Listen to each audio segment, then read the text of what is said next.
விடுதலை சிறுத்தைகள் கட்சியின் முக்கிய முகமாக பார்க்கப்படும் பனையூர் பாபு வேறொரு கட்சிக்கு மாற இருப்பதால் அக்கட்சி உடைகிறதா என்ற கேள்வி எழுந்துள்ளது. இது என்ன காரணம் அப்படிங்கிறது தற்போது பார்க்கலாம். அதாவது கடந்த தேர்தலில் விசிகாவின் முக்கிய முகமாக பார்க்கப்படும் சிட்டிங் எம்எல்ஏக்களுக்கு சீட் கொடுக்கல அந்த கட்சியிலிருந்து.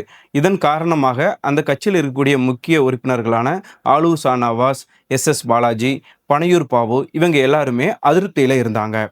இந்த நிலையில் பனையூர் பாபுவின் முக்கிய தொகுதியாக பார்க்கப்படும் செய்யூர் தொகுதியில் அவர் கடுமையாக உழைச்சி வச்சிருந்தாரு. இந்த நிலையில் அவருக்கு சீட்டு மறுக்கப்பட்டு அக்கட்சியின் துணை பொதுச் செயலாளராக இருக்கக்கூடிய சிந்தனை செல்வன் அவருக்கு சீட்டு வழங்கப்பட்டது. ஆனால் தேர்தலோட நிலவரத்தில் சிந்தனை செல்வன் தோல்வியை தழுவினார். இதை அக்கட்சியின் தலைவரான தொல் திருமாவளவன் அவர்களே ஏற்கனவே கூறியிருந்தார். அதாவது விடுதலை சிறுத்தைகள் கட்சி பெருவாரியான தொகுதியில் யாருமே சரியாக வேலை பார்க்கல அப்படின்னு சொல்லி அந்த ஒரு வருத்தமும் தெரிவிச்சிருந்தார்.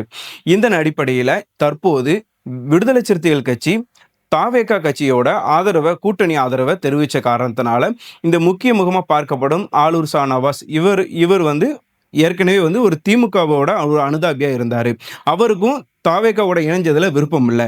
அதே போல் பனையூர் பாபு அவர்களுக்கும் தாவேகா கட்சியோட ஆதரவு கூட்டணி வச்சதுனால அவருக்கும் அந்த விருப்பம் இல்லாமல் இருந்துச்சு. அதே போல் வன்னியரசு அவருக்குமே அவரும் ஒரு திமுக அனுதாபியாக தான் இருந்தார்.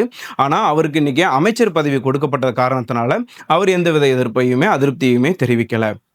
இப்போ இந்த நிலையில் இதில் என்ன பிரச்சனை வரும் அப்படின்னு பார்த்தீங்கன்னா, பனையூர் பாபு அதாவது அவர் தான் இப்போ முக்கியமான நபராக இந்த இடத்துல பார்க்கப்படுது.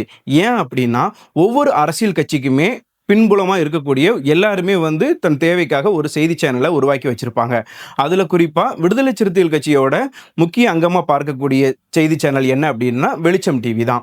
இந்த வெளிச்சம் டிவி யாரோட பேரில் இருந்தது அப்படின்னா பனையூர் பாபு அவங்களோட பேரில் இருந்துச்சு.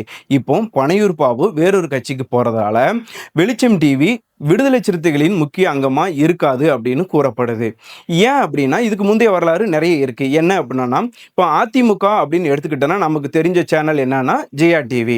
அப்போ Jaya TV VK Sasikala, TTV Dhinakaran இவங்க எல்லாருமே பிரிஞ்சு போனதுக்கப்புறம் அதிமுக அதாவது எடப்பாடி தலைமையிலான அதிமுக கட்சிக்கான செய்தி சேனலாக ஜெயா டிவி இல்லாமல் போணுச்சு. அதாவது எடப்பாடி சம்மந்தப்பட்ட எந்த ஒரு செய்தியுமே ஜெயா டிவியில் வராமல் இருந்துச்சு. இதனால் எடப்பாடி கட்சியில் இருந்தக்கூடிய சிவி சண்முகம் தலைமையில் நியூஸ் ஜே அப்படின்னு சொல்லி ஒரு செய்தி சேனல் உருவானுச்சு. அதில் தான் அதிமுகவின் முகமாக எல்லா செய்திகளும் பரப்பப்பட்டு இருந்துச்சு.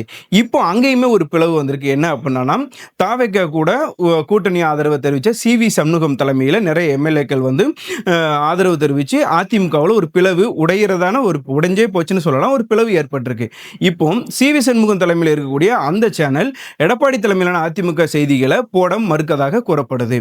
இப்போ இதே போல தான் சன் டிவி அப்படின்னு எடுத்துக்கிட்டோன்னா அது திமுகவின் முக்கிய அங்கமாக பார்க்கப்பட்டது. அதாவது திமுக தொடர்பான எல்லா செய்திகளையுமே சன் டிவியில் தான் நம்ம பார்க்க முடியும். ஆனால் மு.க. அழகிரி அவர்களுக்கும் மாறன் சகோதரர்களுக்கும் இடையே ஏற்பட்ட மோதல் காரணமாக திமுக தொடர்பான எந்த செய்திகளுமே சன் டிவி ஒளிபரப்பாமல் இருந்தாங்க. இதனால் திமுக தனக்கு தேவையாக கலைஞர் டிவி அப்படின்னு சொல்லி உருவாக்கியிருந்தாங்க. அதே போல தான் இப்போ பனையூர் பாபு அவர்கள் வேற கட்சிக்கு தாவிட்டாரு அப்படிங்கிறதுனால வெளிச்சம் டிவி இன்னைக்கு விசிகாவின் முகமாக இல்லை அப்படிங்கிறது உருவாகியிருக்கு.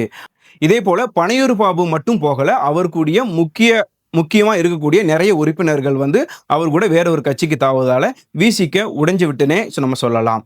இதுக்கப்புறம் விடுதலை சிறுத்தைகள் கட்சி என்ன மாதிரியான நடவடிக்கை எடுக்க போறாங்க, அங்கே என்ன மாதிரியான சூழல் நிலவுது அப்படிங்கிறத நம்ம பொறுத்திருந்து பார்க்கலாம்.